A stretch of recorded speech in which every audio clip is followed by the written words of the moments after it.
Hello fire signs, welcome to Like a Tarot. Angels and guides, please guide us. Ano ang message ng person ng mga fire signs? Pwede rin magkapalit kasi connected ka sa person mo.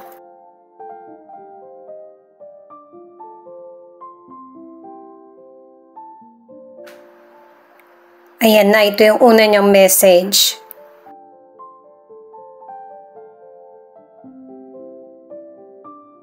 Mahirap itanggi, mahirap na itago pa ang feelings ko para sa iyo. Mukhang admirer mo to, gusto ka talaga niya.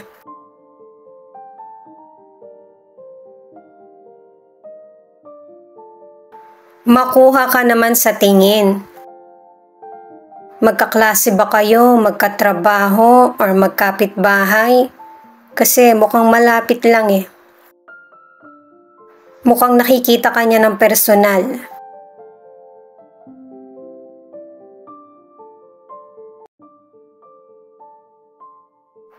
Galit ka ba sa akin? At saka connected siya sa makuha ka sa tingin.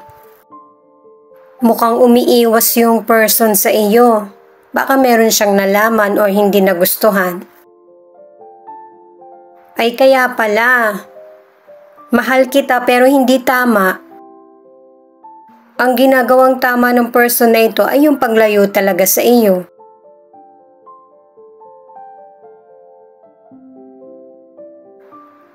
Ayan, isa pala sa inyo ang younger. Ngayon naman guys, gamit ang tarot cards, alamin natin kung ano ang bottom of the deck. Pero, kukuha ako ng konting cards para i-reverse nang mabalanse yung reading natin ngayon. Pinatay ko lang yung phone. Ay, hindi pa pala ako kumukuha ng card para i-reverse. Teka lang, i-check ko muna yung mga cards pero chinek ko na ito.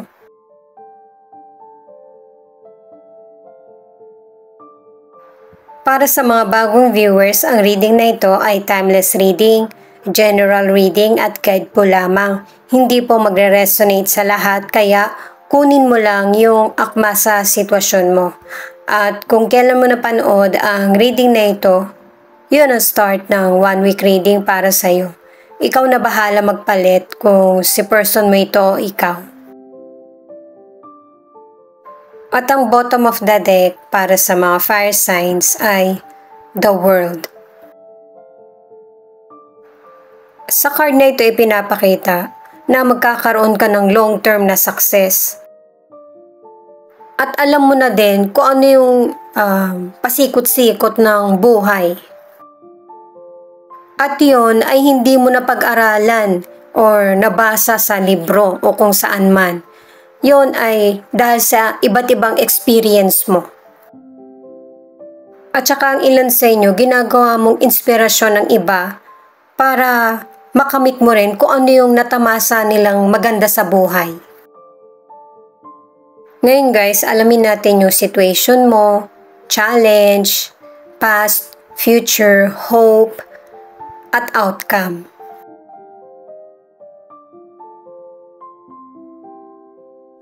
Itong Page of Wands ang nagsasabi na sa situation mo ay kung ano man yung kinakaharap mong problema sa buhay ay matatapos na. At saka ang ilan sa inyo, curious din yung ibang tao kung ano na yung nangyayari sa'yo. Kasi ikaw yung person na kapag may oportunidad na dumating, ay ginagrab mo agad ito. Pinag-iisipan pero hindi pinapakawalan.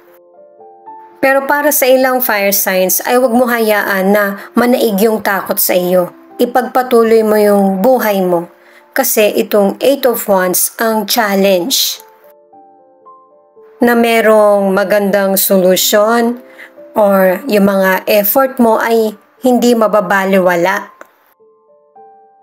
Pero ang ilan sa inyo, itong challenge na darating, nakadalawang cards ka na gagawan mo to ng aksyon.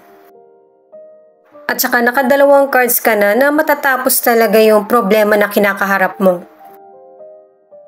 Ito yung totoong progress na hinihintay mo sa buhay mo. Itong card mo naman sa past ay Ace of Cups, na ang ibig sabihin ang ilan sa inyo, yung bang maaga kang nakapag-asawa o kaya na maaga kang nagkaroon ng baby. Iba't ibang celebration yung ipinapakita ng card na ito at saka ng ibang cards patungkol sa love at saka new beginning. At saka sa past, ang ilan sa inyo, ito yung time na kalmado ka at saka balanse yung buhay mo. Itong Queen of Wands in reverse, dito na kumonekta yung yung puting mga cards na ang ilan sa inyo na nasa relationship ay mapanlin lang yung person mo. At para sa ilang single ay yung bang gagawin lahat ng potential person na kahit hindi totoo ay yung para mapasagot ka niya or yung makausap ka man lang. Single ka man or nasa relationship ay magkakaroon ng rival pagdating sa love. Future pa naman ito guys, kaya mapaghahandaan mo pa. Itong Seven of Cups ay para sa hope, na ang ilan sa inyo hindi mo kailangan mawala ng pag-asa, lalo na kapag nagkakaroon ka ng problema kasi bibigyan ka pa rin ng choices ng universe. Para sa mga nasa relationship or single, makikilala mo talaga kung ano yung tunay na anyo ng person. Hindi kasi makakabuting fake love. Pero ang ilan sa inyo dahil sa itong potential person or person mo ay mahal mo talaga eh. Kaya kahit na ganito yung behavior niya ay magpapakasal ka pa rin or maikipagrelasyon. At itong the Hanged One ay ang outcome na ang ilan sa inyo ipinapakita mo sa kapwa mo na happy ka.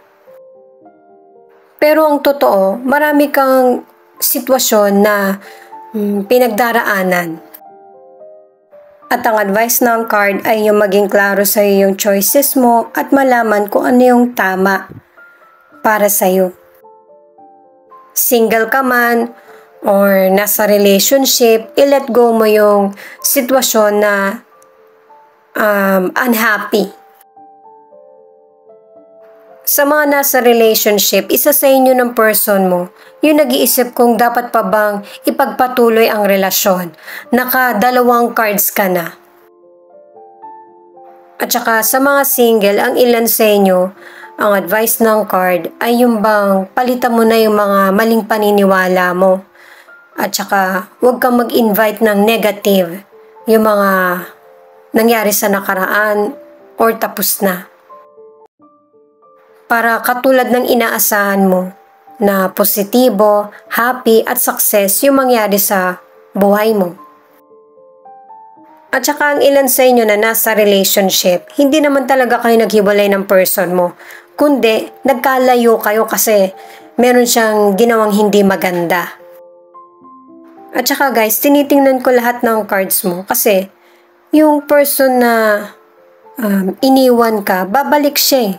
Para ayusin ulit or ipagpatuloy kung ano yung naudlot na relasyon nyo.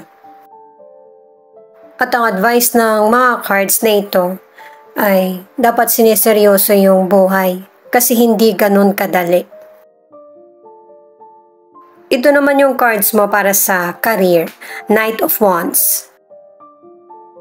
Sa career, ang ilan sa inyo, ikaw mismo yung naghahanap ng success mo sa buhay. Nag-a-apply ka para sa promotion or nagsusumikap ka na ikaw yung karapat-dapat.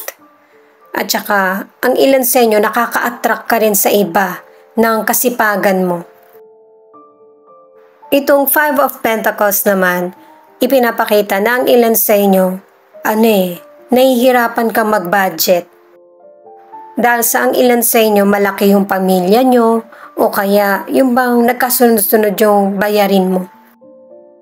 Pero base sa card na ito ay magagawan mo ito ng paraan at saka yung problema mo sa financial ay masusolusyonan.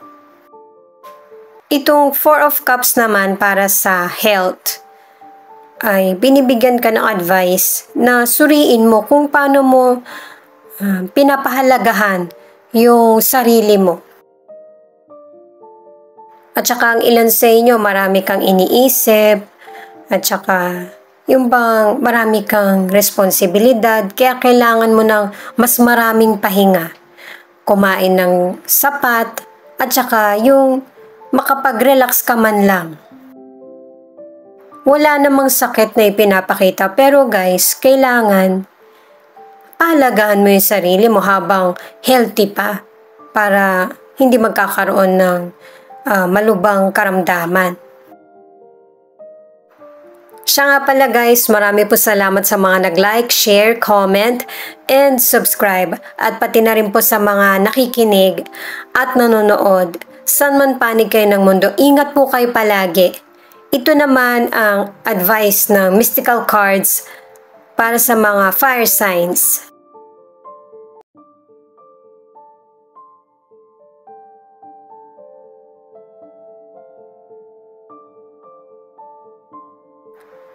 Four of Summer.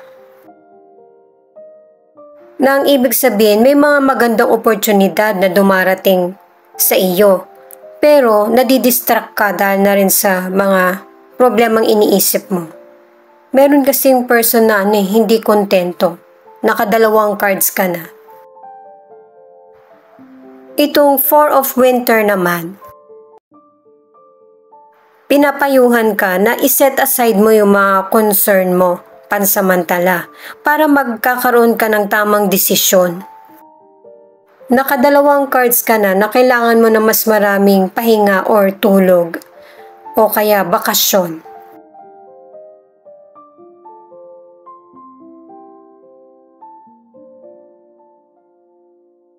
Itong Six of Spring naman ay meron kang wonderful news na matatanggap. At saka yung mga tamang desisyon na ginagawa mo sa buhay ay may magandang resulta or reward. Alamin naman natin ang angel number mo. Hanapin mo na lang to sa Google.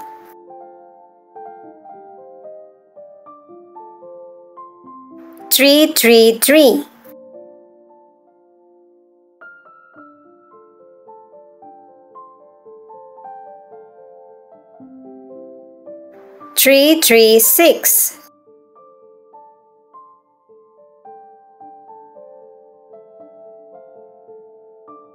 435.